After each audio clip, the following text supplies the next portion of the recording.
Welcome to Roam and Harvest. I'm Daniel, and this is my best friend John.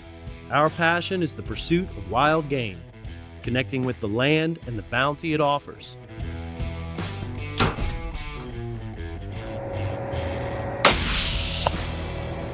Join us and some of our friends as we travel the globe, sharing stories and making memories along the way. This is how we roam and harvest. Welcome to part 2 of our New Mexico archery elk hunt. With just 2 days left, John's hunt is coming down to the wire. The action heats up with some incredible encounters with big bulls, testing his patience and persistence. Let's dive back in and see how John's final days unfold. Coming back up to where we were morning one, where we called in that one bull where I wasn't able to draw on it. So we're going to hunt a little bit different, go up the other side of the saddle. Instead of going all the way over, we're going to get up and kind of hunt up. It's a full moon, so we're kind of thinking they're going to be up in the woods already. So get up onto the saddle, and then work our way up to the top. And then start working around the rim like we did the other day. So, full moon. Hopefully we have some luck today.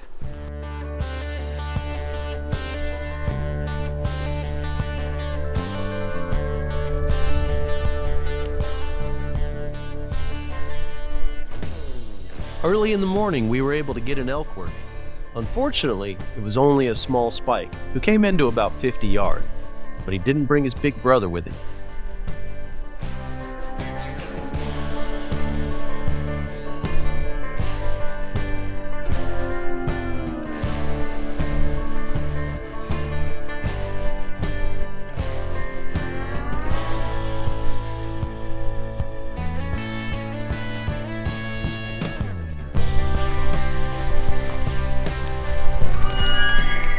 We were working this ridgeline when we spotted some cows through the woods and started to make a stalk to see if there was a big bull pushing them around.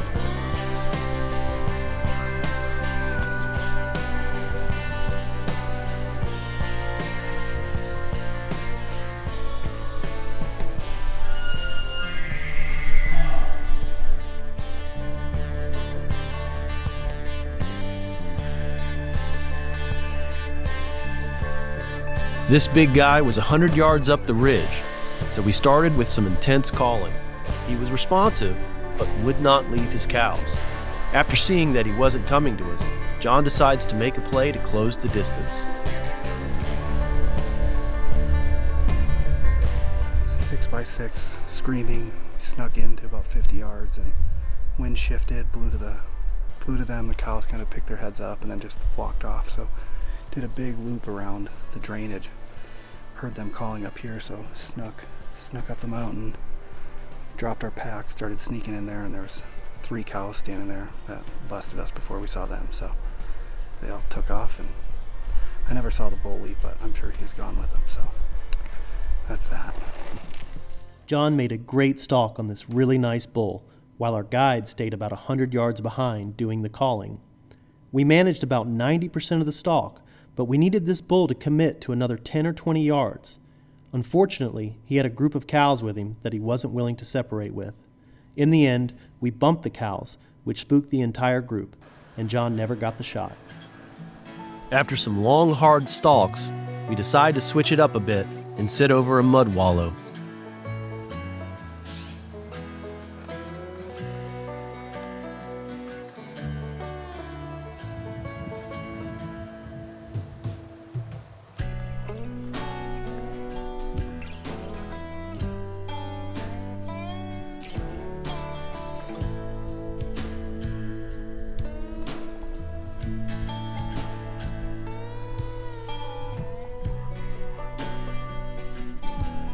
There were a ton of elk up and down this drainage, but they were moving fast like they had somewhere to be, and we were not having any luck getting into bow range.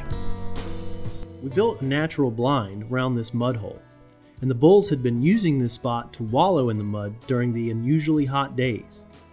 This nice young bull was traversing past, but he never committed, staying about 80 yards away as he moved down the trail, never offering John a shot. Lunchtime, day 2, elk burgers by Hyman, amazing cook. His name is actually Jaime, like Jamie.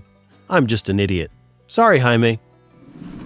heard some bugles, started chasing them, and we're in the low country where there's a lot of like fingers, a lot of saddles, so and the wind was just swirling, so we were trying to cut these elk off, and every time we get into position, they'd bugle and they'd be somewhere different. So we chased them for a couple hours.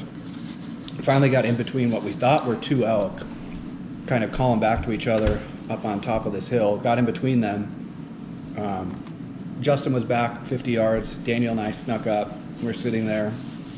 Justin was cow calling, and the two on both sides kept sounding off. And then we're standing there, see some horns come over the hill, and came over, decided not to draw. It was just a small little 4x4. So he came into about 25 yards and stopped. Could have easily killed him. But he busted us, came in. Justin was trying to get us to move over to the other one that was calling because he couldn't see this one, so that one busted. And at that point we were in between, I think, 4 bulls. Yeah. The little 4 by that snuck up on us, never said a word. Snuck up on us. There was a bigger one behind him. Then there was one back to our right in the gully, and then there was another one straight back from us, I guess, which is what Justin was hearing. And so we tried to turn, but we just couldn't get anything to work. No. So snuck over to the other one. Couldn't make anything happen. Wind changed, blew down into them, so they busted out. Turned around, went to the other direction, and that one just shut up and wouldn't make any more noise. So we saw that little 4x4 walk off with a cow, and then that was about it. So Yeah, pushed it out of there, and now it's really hot down there. So this afternoon we're going to head back and sit over a different water hole today. yeah. Justin said they've been wallowing in that area, so hopefully we get something there. But if not, we hear some bugles. We're just gonna chase them again. So we'll see how it goes.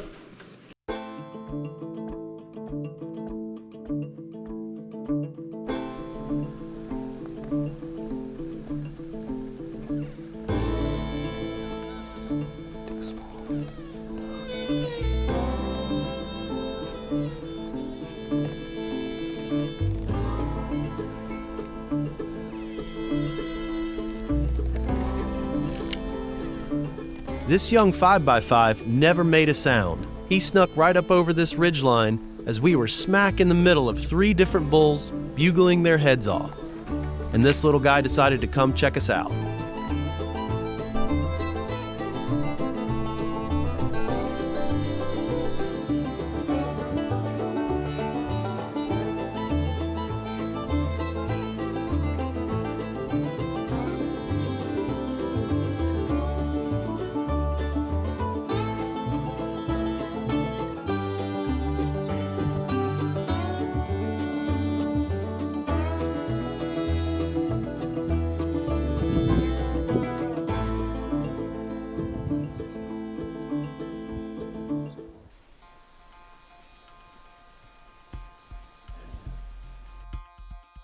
We caught a quick glimpse of a massive bull elk, a 340-plus class giant casually following a cow. For a split second, he stepped into an opening, and all 3 of us gasped at the sheer size of him. We put on a stalk, following him for a couple of miles, but he was locked on that one cow, ignoring every call we threw his way. Eventually, he caught on to us, and just like that, he was gone. From there, John decided to head back to the water hole for one last chance at filling his tag before the trip comes to an end.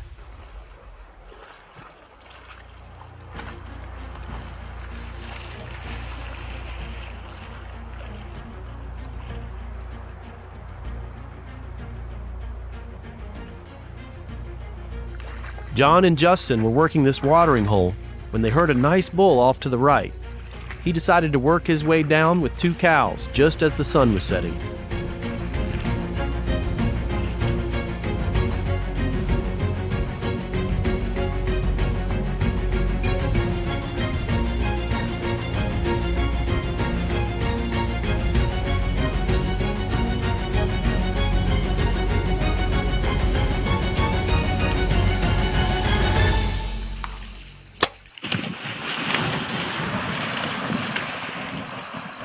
All right, just get back to the truck.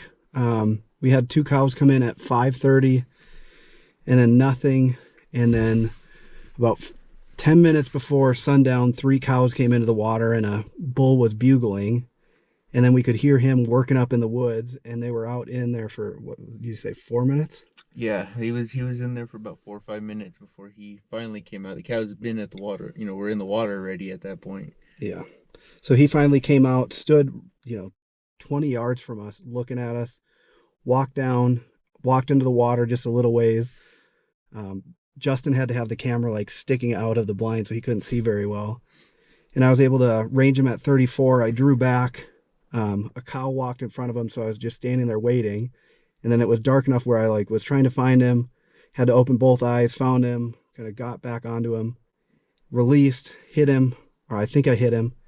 And then they all took off running. They ran over, I don't know what that was, 50, 75 yards. Yeah, maybe 75 so yards. Yeah, and then Justin could see them in there, and he kind of stood there. Yeah, I mean, he definitely looks hit. I can't really tell where he's hit. Like you said, I mean, we were down to the last literally 4 minutes of shooting light that we had. I mean, so it was getting dusk, getting dark. But I mean, if it's a hit, it just, like you said, don't really know exactly where. He obviously didn't fall down right away, so it's not a super fatal shot. So we're hoping it's either liver or something. I mean, he's moving slow. He stood there for 10, 15 minutes that we watched him, and then I couldn't see him no more after that.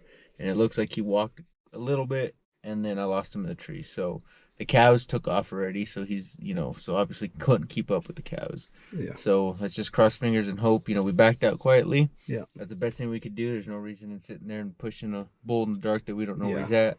And then come back in the morning and, give a good little search out there, and hopefully he's not too far from where we last saw him. Absolutely. All right. This morning we came out. We did 7.8 miles looking for that bull.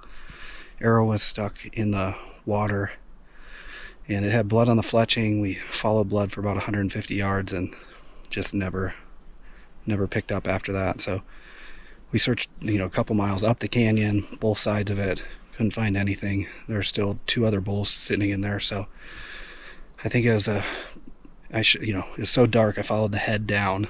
I think I hit high and back a bit, so it looked like just a flesh wound. So hopefully he's still okay. Heading back out for my last night hunt. Hopefully something comes in early enough to get a good shot on it. Otherwise, this has been one heck of a trip. We wanted to give a special thank you to Justin with New Mexico Arrowhead Outfitters.